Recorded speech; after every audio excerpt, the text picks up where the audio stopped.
ಬೆಂಗಳೂರು ನಗರದಲ್ಲೇ ಕೆರೆಗಳಿಗೆ ಹೋಗ್ತಾ ಇದೆಯಾ ಒಳಚರಂಡಿಯ ನೀರು. ಯಲಹಂಕದ ಬ್ಯಾಲಕೆರೆ ಗ್ರಾಮದ ಕೆರೆಗೆ ಹರಿತಾ ಇದೆಯಂತೆ ಒಳಚರಂಡಿಯ ನೀರು. ಕೆರೆಗೆ ಅಕ್ರಮವಾಗಿ ಸೇರ್ತಾ ಇದೆ ಕೆಮಿಕಲ್ ಮಿಶ್ರಿತ, ರಾಸಾಯನಿಕ ಮಿಶ್ರಿತ, ಅಪಾಯವನ್ನು ತಂದೊಡ್ಡಬಲ್ಲಂಥ ವಿಷಕಾರಿ ಪದಾರ್ಥವನ್ನು ಹೊಂದಿರುವಂಥ ನೀರು ವಿಷವಾಗ್ತಾ ಇದ್ದರೂ ಕೂಡ ಕಣ್ಮುಚ್ಚಿ ಕುಳಿತಿದ್ದಾರಾ ಪಂಚಾಯಿತಿ ಅಧಿಕಾರಿಗಳು? ಆಟಕ್ಕುಂಟು ಲೆಕ್ಕಕ್ಕಿಲ್ಲ ಎಂಬಂತೆ ಕಸಗಟ್ಟಪುರ ಗ್ರಾಮ ಪಂಚಾಯಿತಿ ಇದೆ. ಕಸಗಟ್ಟಪುರ ಗ್ರಾಮ ಪಂಚಾಯಿತಿ PDOಗೆ ಈ ವಿಷಯ ಗೊತ್ತೇ ಇಲ್ವಂತೆ. ಪಂಚಾಯಿತಿ ಸದಸ್ಯರೇ PDO ಹಾಗೂ EOಗೆ ದೂರು ನೀಡಿದರೂ ಕೂಡ ಉಪಯೋಗ ಇಲ್ಲ, ನಮ್ಮ ಗಮನಕ್ಕೆ ಬಂದಿಲ್ಲ ಅಂತ ಹೇಳ್ತಾ ಇದ್ದಾರಂತೆ. ನೋಡ್ತಾ ಇದ್ದೀರಿ, ಯಾವುದೇ ಚರಂಡಿ ನೀರನ್ನು ಕೆರೆಗಳಿಗೆ, ನದಿಗಳಿಗೆ, ಇನ್ಯಾವುದೇ ಜಲಮೂಲಗಳಿಗೆ ವಿಸರ್ಜಿಸುವಾಗ ಟ್ರೀಟ್ ಮಾಡಬೇಕು ಅಂತ ನಿಯಮ ಇದೆ. ಅದನ್ನು ಶುದ್ಧೀಕರಿಸಿಯೇ ಬಿಡಬೇಕು ಅಂತ ಒಂದು ನಿಯಮ ಇದೆ. ಇಲ್ಲವಾದರೆ ಅನೇಕ ರೀತಿಯ ರಾಸಾಯನಿಕಗಳು ಕೆರೆಗೆ ಸೇರಿ ಕೆರೆಯ ಜಲಚರಗಳೆಲ್ಲವೂ ಕೂಡ ನಾಶವಾಗುತ್ತೆ ಅಂತ ಹೇಳಿ. ಜೊತೆಗೆ ಕೆರೆಯನ್ನು ಅವಲಂಬಿತವಾದಂಥ ಅನೇಕ ಜೀವ ಪ್ರಾಣಿಗಳು ಕೂಡ ಇರುತ್ತೆ. ಸೊ ಹೀಗಾಗಿ ಅವುಗಳಿಗೂ ಕೂಡ ಕುತ್ತು ಬರುತ್ತೆ. ಹೇಳಿ ಕೇಳಿ ಬೆಂಗಳೂರನ್ನು ಒಂದು ಕಾಲಕ್ಕೆ ಕೆರೆಗಳ ನಗರಿ ಅಂತ ಕರೀತಾ ಇದ್ದರು, ದ ಸಿಟಿ ಆಫ್ ಲೇಕ್ಸ್ ಅಂತ ಕರೀತಾ ಇದ್ದರು. ಕೆರೆಗಳೆಲ್ಲ ಮಾಯವಾಗಿ ಬೆಂಗಳೂರಿನ ಕೆರೆಗಳು ಇಷ್ಟು ಚಿಕ್ಕ ಗಾತ್ರಕ್ಕೆ ಬಂದುಬಿಟ್ಟಿದ್ದಾವೆ. ನೋಡ್ತಾ ಇದ್ದೀರಲ್ಲ, ದೊಡ್ಡ ಕೆರೆ ಇದು, ಆ್ಯಕ್ಚುಲಿ ಬ್ಯಾಲದ ಕೆರೆ ದೊಡ್ಡ ಕೆರೆ ಇದು, ಆದರೆ ಚಿಕ್ಕ ಗಾತ್ರಕ್ಕೆ ಬಂದುಬಿಟ್ಟಿದ್ದಾವೆ. ಆ ಕೆರೆಗಳನ್ನು ಅನೇಕ ಕಾರಣಗಳಿಂದಾಗಿ, ಅನೇಕ ಕಾರಣಗಳಿಗೋಸ್ಕರ ಕೆರೆಗಳು ನಾಶವಾಗ್ತಾ ಮಾಯವಾಗ್ತಾ ಹೋಗ್ತಾ ಇದ್ದಾವೆ. ಈಗ ಅಳಿದು ಉಳಿದಿರುವಂಥ ಈ ಚಿಕ್ಕ ಕೆರೆ, ಅಂದರೆ ಚಿಕ್ಕ ಪ್ರಮಾಣದಲ್ಲಿ ನೀರಿದೆ, ಕೆರೆ ದೊಡ್ಡದು, ಇದಕ್ಕೆ ಇದೀಗ ಕೊಳಚೆ ನೀರು ಸೇರ್ತಾ ಇದೆ ಅನ್ನುವ ಆರೋಪ ಇದೆ. PDO ಗಮನಿಸಬೇಕಾಗತ್ತೆ. ಜಾರ್ಕೊಂಡ್ರಾಗೋದಿಲ್ಲ. ನಿಮ್ಮ ವ್ಯಾಪ್ತಿಗೆ ಬರುವಂಥ ಕೆರೆಗಳನ್ನು ನೀವು ನೋಡ್ಕೊಳ್ಬೇಕಾಗತ್ತೆ.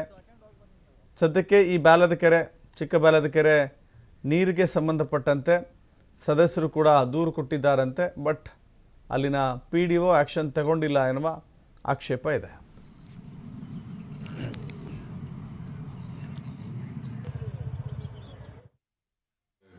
ಅದರ ಬಗ್ಗೆ ಪರಿಶೀಲನೆ ಮಾಡಿ ಅದರ ಬಗ್ಗೆ ಸೂಕ್ತ ಕ್ರಮ ಕೈಗೊಳ್ಳುತ್ತೇವೆ.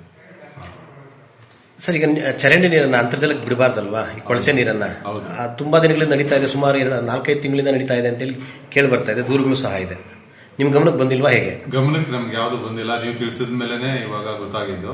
ಶಿಸ್ತು ಕ್ರಮ ತಗೋತೀನಿ ಸರ್. ಅದ್ರ ಮೇಲೆ ಆಸ್ ಅ PDO ಆಗಿ ನೀವು ಎಷ್ಟು ವರ್ಷದಲ್ಲಿ ಕರ್ತವ್ಯ ನಿರ್ವಹಿಸ್ತಾರೆ? ಇದುವರೆಗೂ ಇಷ್ಟು ದಿನದಿಂದ SCB ಪ್ಲಾಂಟ್ ಅಲ್ಲಿ ಬಿಡ್ತಾ ಇದ್ದಾರೆ, ಪೊಲೀಸ್ ಪ್ರಕರಣ ಸಹ ದಾಖಲಾಗಿದೆ. ಇದುವರೆಗೂ ನಿಮ್ ಗಮನಕ್ಕೆ ಬಂದಿಲ್ಲ, ಇದು ಆಶ್ಚರ್ಯ ಅನ್ಸಲ್ಲ ಅಂತ. ಹೌದು ಸರ್, ಯಾರೂ ಇಲ್ಲಿ ತಿಳಿಸ್ತಿಲ್ಲ. ನಮ್ಮ ಸ್ಟಾಫ್ ಆಗಲಿ ಯಾರಲ್ಲಿ, ಅದು ನನಗೂ ಗೊತ್ತಿಲ್ಲ.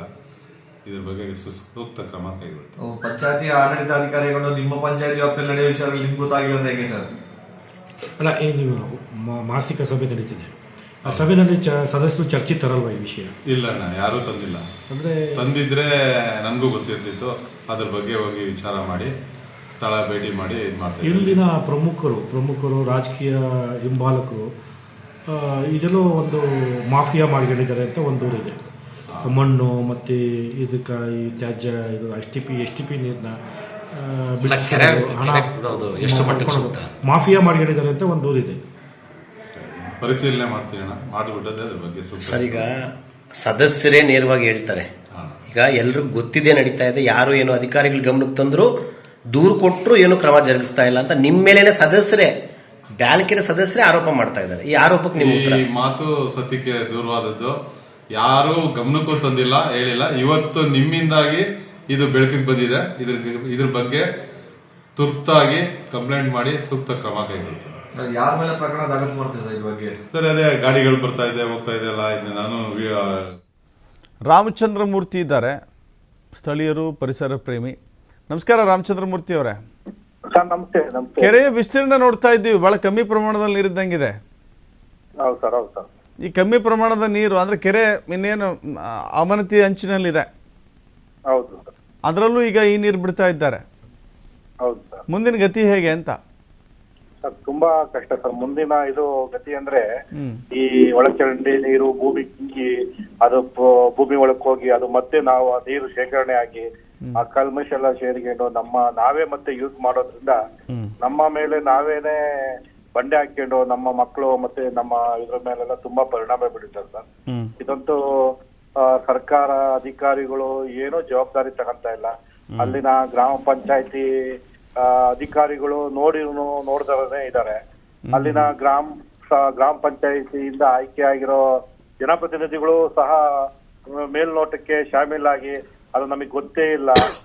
ನಮಗೆ ಇವತ್ತು ಗಮನಕ್ಕೆ ಬಂತು, ಮಾಧ್ಯಮದವರು ಹೋಗಿ ನೋಡಿ ಗಮನಕ್ಕೆ ಬಂತು, ಕ್ರಮ ತಗೊಂತೀವಿ ಅಂತಾರೆ. ಏನ್ ಕ್ರಮ ತಗೊಂತೀವಿ ಅಂದ್ರೆ ಇಲ್ಲ ನಾವು ಮುಂದೆ ಕ್ರಮ ತಗೊಂತೀವಿ ಅಂತ. ಹಿಂಗಾದ್ರೆ ತುಂಬಾ, ಯಾಕಂದ್ರೆ ಬೆಂಗಳೂರು ಸುತ್ತಮುತ್ತ ಬಹುತೇಕ ಪ್ರದೇಶಗಳು ಅಭಿವೃದ್ಧಿ ಆಗ್ತದೆ, ಅಂದ್ರೆ ಲೇಔಟ್ಗಳು ನಿರ್ಮಾಣ ಆಗ್ತದೆ. ಅದಕ್ಕೆ ಯಾವುದೇ ಒಂದು ನೀತಿ ನಿಯಮ ಇಲ್ಲ. ಅದರೊಳಗಾಗಿ ಇಲ್ಲಿ ಇವತ್ತು ಆ ಬ್ಯಾಲಕೆರೆ ಗ್ರಾಮದ ಕೆರೆಗೆ BDA ಶಿವಕಾರಟ್ ಬಡಾವಣೆ ಬರ್ತಾ ಇದೆ. ಬಡಾವಣೆ ಬಂದು ಮುಂದಿನ ದಿವಸದಲ್ಲಿ ಅಲ್ಲಿ ಲೇಔಟ್ ನಿರ್ಮಾಣ ಆಗಿ ನಾಗರಿಕರು ವಾಸ ಮಾಡುವಂತ ಸಂದರ್ಭದಲ್ಲಿ ಅಲ್ಲಿ ತ್ಯಾಜ್ಯ ಘಟಕ STP ನೀರು ತಂದು ಲೋಡ್ ಗಟ್ಲೆ ಬಿಡ್ತಾ ಇದ್ದಾರೆ. ಆ ಲೋಡ್ ಗಟ್ಲೆ ಬಿಡಕ್ ಅಲ್ಲಿ ಸ್ಥಳೀಯ ರಾಜಕಾರಣಿಗಳು ಹಣ ವಸೂಲು ಮಾಡ್ತಾವ್ರೆ. ಮೇಲ್ನೋಟಕ್ಕೆ ನೋಡಿದ್ರೆ ಅಲ್ಲಿನ ಜನಪ್ರತಿನಿಧಿಗಳು ಹೇಳ್ತಾರೆ ಸರ್ ನಮಗೆ ಗಮನಕ್ಕೆ ಬಂದೇ ಇಲ್ಲ ಅಂತ. ಆದ್ರೆ ಅಲ್ಲಿನ STP ನೀರು ಬಿಡೋ ಅಂತವ್ರ ವ್ಯಕ್ತಿಗಳು ಇಲ್ಲ. ಅಲ್ಲಿ ಒಬ್ಬ ಸ್ಥಳೀಯ ರಾಜಕಾರಣಿಗಳು ಹೆಸರು ಹೇಳ್ತಾರೆ ಸರ್ ಅವ್ರು ಹೇಳಿರೋ ನಾವು ಅಲ್ಲಿಂದ ಪರ್ಮಿಷನ್ ತಗೊಂಡಿದ್ದೀವಿ ಅಂತ ಹೇಳ್ತಾ ಇದಾರೆ. ಅಂದ್ರೆ ಇದು ಎಲ್ಲೋ ಒಂದ್ ಕಡೆ ಬೆಂಗಳೂರು ಸುತ್ತಮುತ್ತ ಇದು ಈ ಸ್ಥಿತಿ ಅಂದ್ರೆ ಎಸ್ ನೋಡೋಣ ಸರ್. ನಾವು ಕೂಡ ಸುದ್ದಿಯನ್ನು ಪ್ರಸಾರ ಮಾಡುವ ಮೂಲಕ ಸಂಬಂಧಪಟ್ಟವರ ಗಮನ ತರುವಂತ ಪ್ರಯತ್ನವನ್ನ ಮಾಡಿದ್ದೇವೆ. ಧನ್ಯವಾದಗಳು ನಮ್ಮ ಜೊತೆ ಮಾತನಾಡಿದ್ದಕ್ಕೆ.